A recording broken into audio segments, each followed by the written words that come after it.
À l'occasion de l'astuce Excel précédente, nous avons appris à cumuler les résultats des feuilles précédentes grâce à une unique formule à répliquer. Ici, l'objectif est le même, mais cette fois, il n'y a pas de suite logique dans les noms de feuilles. Ils ne sont pas suffixés d'un numéro incrémenté. Pour la découverte de cette nouvelle astuce, nous proposons de récupérer un classeur Excel multifeuille. Et comme toujours, ce classeur est offert au téléchargement depuis le site bombache.fr. Nous découvrons donc un classeur constitué de 6 feuilles. L'ordre de l'énumération est tout à fait logique. Il s'agit des 6 premiers mois de l'année. Mais pour une formule, cette logique n'existe pas. Dans le précédent volet, toutes les feuilles présentaient le même nom. C'est un suffixe numérique incrémenté qui permettait de les différencier. Et dans ce contexte, une formule retouchant les numéros peut très facilement atteindre la feuille précédente. En bas de la fenêtre Excel, je vous propose de cliquer sur l'onglet Février pour afficher sa feuille. Les tableaux des 6 feuilles offrent la même structure, comme vous pouvez le voir. En colonne D, donc la colonne mois M-1, et à partir de la ligne 4, il est question de récupérer le cumul de la feuille précédente en colonne F, colonne cumul, là aussi, à partir de la ligne 4. Cette restitution doit se faire automatiquement par une formule à répliquer sur toutes les feuilles. Ainsi, le cumul de la feuille en cours réalise déjà l'addition entre le mois M-1 et le mois M. Donc, les consolidations pourront être opérées en cascade jusqu'à obtenir le bilan final pour le mois de juin. Nous l'avons déjà découvert au cours d'une précédente astuce, il existe une fonction de macro XL4 qui permet d'énumérer toutes les feuilles d'un classeur dans un tableau horizontal. L'utilisation de cette macro impose naturellement l'extension XLSM donnée à ce fichier. C'est grâce à ce tableau que nous pourrons rechercher la position de la feuille en cours dans l'énumération pour descendre d'une unité afin de pointer sur la feuille précédente, et ce, une fois encore, malgré l'absence de logique dans l'enchaînement des noms. Cette fonction de macro se nomme lire.classeur. Et pour la découvrir tout de suite, je vous propose tout d'abord de revenir sur la feuille janvier, car elle n'est pas protégée. Puis en haut de la fenêtre Excel, nous allons cliquer sur l'onglet Formule pour activer son ruban. Dès lors, dans la section non définie de ce ruban, nous allons cliquer sur le bouton Gestionnaire de nom. Dans la boîte de dialogue qui apparaît, nous allons cliquer sur le bouton Nouveau pour créer un nouveau nom de formule. Faut-il encore lui attribuer un intitulé explicite, ce que nous faisons avec, par exemple, le texte nom feuille sans espace, je vous le rappelle, dans les noms d'objets. Et dans la zone fait référence à, nous allons remplacer l'actuelle syntaxe qui fait seulement référence à la cellule active au moment où nous avons appelé ce gestionnaire. Nous allons donc utiliser notre fonction de macro lire-classeur à laquelle nous allons passer le paramètre 1. C'est avec ce paramètre que nous allons obtenir un tableau horizontal des noms de feuilles. Dès lors, nous pouvons cliquer sur le bouton OK pour revenir sur le gestionnaire, et nous pouvons cliquer sur le bouton fermé pour revenir sur la feuille. Dès lors, je vous propose de sélectionner 6 cellules à l'horizontale pour correspondre aux 6 mois de l'année, par exemple la plage C16 à H16. Nous tapons le symbole égal pour initier un calcul. Et comme vous le remarquez, c'est la première cellule de la plage qui est active par défaut. Et là, nous allons appeler notre nom, celui que nous venons de construire, c'est-à-dire nom feuille, puis je vous invite à valider cette formule, entre guillemets, par le raccourci nécessairement CTRL majuscule Entrée. C'est effectivement un raisonnement matriciel dans la mesure où nous souhaitons que la formule analyse toutes les rangées de son tableau pour en restituer les éléments. La plage étant toujours sélectionnée, je vous propose dans le ruban accueil, plus précisément dans la section alignement, de cliquer sur le bouton aligner à droite. Les informations renvoyées sont effectivement longues, et cette astuce d'alignement permet de conserver l'affichage sur la fin de chaque chaîne. Et il s'agit bien du nom de chaque feuille. Mais comme vous pouvez le voir, chacune est préfixée du nom du classeur. Pour les besoins de notre formule de cumul, nous devons nous séparer du préfixe. En d'autres termes, nous souhaitons conserver uniquement l'information située après le crochet fermant. Petite remarque au passage, il aurait été possible d'obtenir un tableau vertical pour ces noms de feuilles. Pour cela, il aurait suffi d'imbriquer la fonction lire-classeur dans la fonction transpose. Pour poursuivre donc, la fonction Excel STXT permet de prélever une portion d'une chaîne à partir d'un emplacement à définir. Cet emplacement peut être décelé grâce à la fonction trouve en lui passant le caractère recherché, soit le crochet fermant.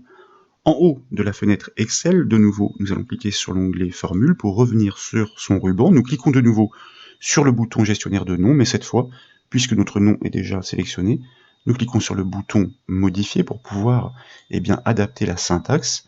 Il est opportun d'étirer quelque peu cette boîte de dialogue pour faire de la place.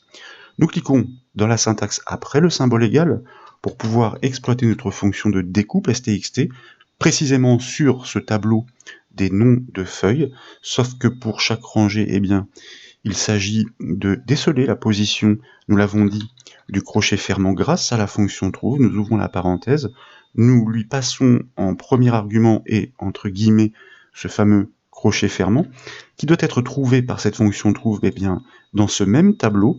Donc je vais me permettre ici de prélever la syntaxe pour pouvoir la coller juste à la suite et nous pouvons fermer la parenthèse de la fonction trouve. Et nous le disions, nous allons ajouter une unité. Pourquoi? Tout simplement parce que nous souhaitons prélever après la position de ce crochet fermant, c'est-à-dire pour ne conserver que la feuille, le nom de la feuille. Point virgule pour indiquer à la fonction STXT sur quelle longueur. Malheureusement, cette longueur peut être tout à fait variable. Nous prenons de la marge, 99, et ainsi la fonction STXT va s'adapter. Vous verrez, ça ne nous posera aucun souci, même s'il ne reste que 3 caractères. Nous pouvons cliquer sur le bouton OK après avoir fermé la dernière parenthèse et sur le bouton fermer. Grâce à cette adaptation, et comme vous pouvez l'apprécier, il ne reste plus que le nom des feuilles parfaitement énuméré dans l'ordre. Maintenant, depuis ce tableau des noms, nous devons extraire le nom de la feuille placé juste avant celui de la feuille en cours. Pour réaliser une extraction, la fonction index est nécessaire. Et pour trouver la position de la feuille en cours dans l'énumération, c'est la fonction equiv qui est incontournable. En bas de la fenêtre Excel, je vous propose de cliquer sur l'onglet février pour activer sa feuille. Puis nous allons cliquer sur la première cellule à partir de laquelle il s'agit de restituer les données de la feuille précédente, donc la cellule D4. Et là, nous allons procéder par étapes. Je vous propose de découvrir, ou plutôt de redécouvrir, la fonction cellule à laquelle nous allons passer le paramètre non fichier. D'ailleurs, indifféremment, nous pourrions lui passer le paramètre filename. Je vais d'ailleurs en faire la démonstration ici. Je vais enlever cette information qui n'est pas proposée, comme vous pouvez le remarquer dans la liste, puisque nous sommes en version française, filename. Puis nous allons taper un point virgule pour passer dans la référence, et là nous allons désigner une cellule totalement arbitraire de la feuille, puisque normalement cette fonction cellule renseigne sur on va dire une information de cellule en fonction du paramètre qui est transmis, mais avec filename ce n'est pas du tout le cas. Et nous pouvons valider cette petite formule. Comme vous pouvez le voir, la fonction cellule, donc avec le paramètre filename, ou encore une fois non fichier, retourne notamment le nom de la feuille active. Et à validation, malgré l'affichage tronqué, vous constatez que nous obtenons en effet le chemin complet jusqu'au nom de la feuille en cours. Et comme précédemment, c'est seulement ce nom que nous souhaitons conserver juste après le crochet fermant. Donc la fonction trouve en deuxième argument de la fonction stxt est de nouveau nécessaire. Petite remarque intéressante, nous aurions pu nous passer de renseigner ce deuxième argument à 1, puisqu'il est facultatif et qu'en l'occurrence ici, nous souhaitons retourner des informations sur les noms des feuilles et pas sur les propriétés des cellules, mais vous le constaterez sans doute à vos dépens. Il permet de bien indiquer à Excel que nous sommes réellement ancrés sur la feuille où est écrite cette formule pour éviter lors de la réplication des calculs que nous allons aboutir les références circulaires. Bref, donc nous devons maintenant exploiter notre fonction stxt, nous le disions, donc nous nous plaçons dans la barre de formule après le symbole égal, la fonction de découpe stxt, nous ouvrons la parenthèse, qui doit travailler sur cette chaîne pour ne conserver que l'information sur le nom de feuille, point virgule, même technique que précédemment, grâce à la fonction trouve, que nous faisons agir sur le crochet fermant entre guillemets. Sur quelle chaîne? Eh bien, la même que celle qui est, on va dire, scrutée par la fonction stxt, donc nous copions et collons la syntaxe. Nous pouvons fermer la parenthèse de notre fonction trouve suite à cela pour ajouter une unité pour les mêmes raisons que précédemment, point virgule pour notre fonction stxt, nous prévoyons large comme précédemment, 99, et nous validons la formule avec la touche entrée du clavier. Comme vous pouvez le voir, seul le nom de la feuille active subsiste. Nous allons donc pouvoir entreprendre sa recherche dans le tableau des noms de feuilles pour extraire celle située juste avant. Donc de nouveau, je vous propose de sélectionner la cellule D4, de placer le point d'insertion après le symbole égal, de taper la fonction d'extraction index par son nom, suivi d'une parenthèse ouvrante. Et nous allons désigner la matrice de recherche par son nom, celui que nous avons construit. C'est bien dans cette matrice que nous devons rechercher la position de la feuille en cours renvoyée par la fonction cellule. Et nous tapons un point virgule pour passer dans l'argument de la ligne pour la fonction index. Nous l'avons dit, il s'agit d'une matrice horizontale. C'est donc la position en colonne qui nous intéresse. Mais dans ce contexte particulier d'une matrice à une seule rangée, la fonction index comprendrait et s'adapterait. Donc nous pourrions renseigner effectivement la position ici. Néanmoins, nous souhaitons rester cohérents. Donc nous tapons le chiffre 0 et nous tapons un point virgule pour passer dans l'argument de la colonne. C'est cette position que nous devons trouver en recherchant le nom de la feuille active dans l'énumération de la matrice. Je vous propose donc, pour cela, de taper le nom de la fonction de recherche de position, c'est-à-dire equiv suivi d'une parenthèse ouvrante. Nous sommes ainsi placés dans le premier argument de la fonction equiv. Il s'agit de la valeur cherchée. La syntaxe qui suit et précédemment construite est déjà en place. Elle désigne précisément le nom de la feuille active à trouver.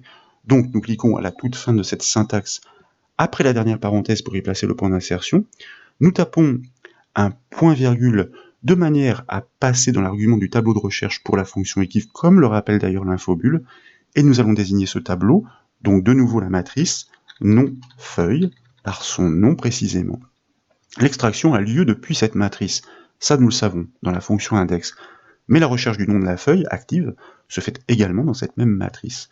Nous pouvons ensuite taper un point virgule, suivi du chiffre 0 comme vous le savez pour engager une recherche exacte, et dès lors, nous pouvons fermer la parenthèse de la fonction equiv. De fait, nous sommes de retour dans les bornes de la fonction index, plus précisément sur son argument pour l'indice de colonne.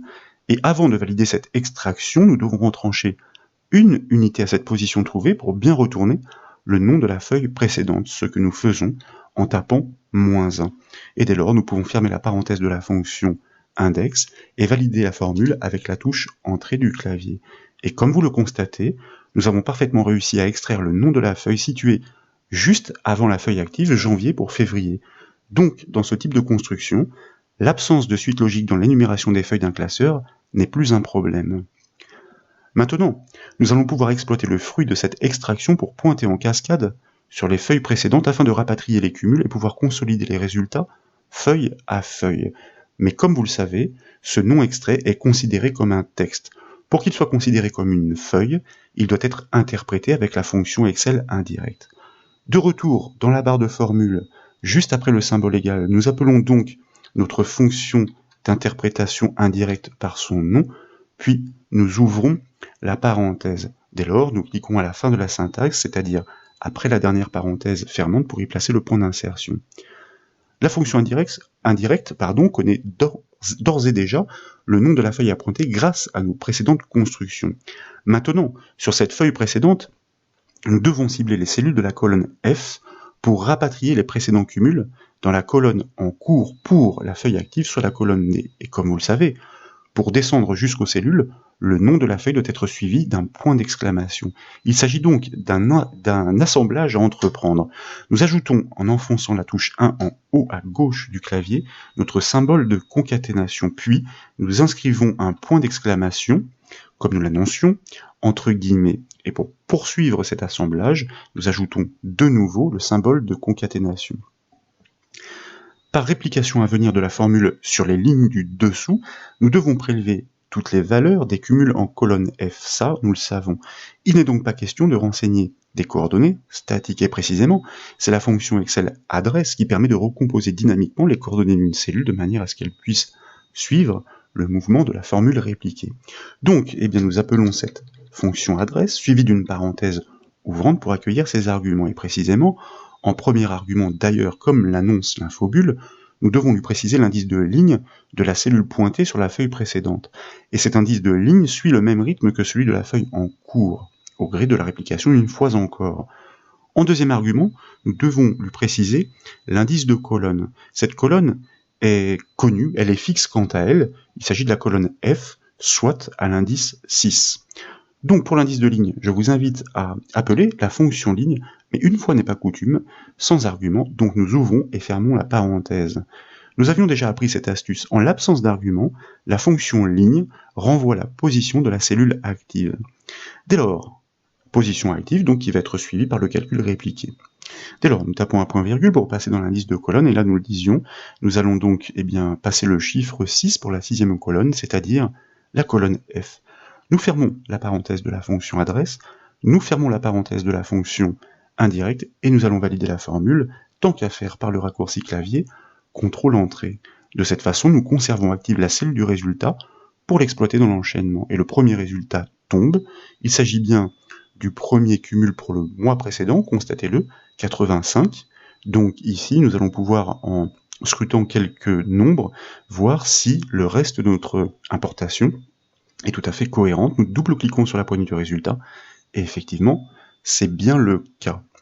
Ce sont bien les cumuls précédents qui sont rapatriés. De fait, les cumuls en cours, consistant en une simple addition, se mettent automatiquement à jour. Il ne nous reste plus qu'à répliquer cette formule en cascade sur toutes les feuilles suivantes. Donc il convient, si d'aventure elle ne l'était plus, à resélectionner cette plage, à la copier par le raccourci clavier CTRL-C, et puis nous allons maintenant aller sur la feuille Mars, cliquer sur la première cellule de l'importation, nous collons cette syntaxe par le raccourci clavier CTRL-V, vous voyez que, en cascade, ces cumuls sont en train de s'opérer. Nous faisons de même sur la feuille Avril, sur la feuille Mai, et puis sur la feuille Juin, par un dernier copier-coller. Et nous obtenons bien la consolidation finale sur le dernier mois, grâce à tous ces cumuls en cascade, et ce, sur la base d'une unique formule répliquée, capable de ponctionner les informations sur les feuilles précédentes en faisant référence à des cellules aux coordonnées dynamiques.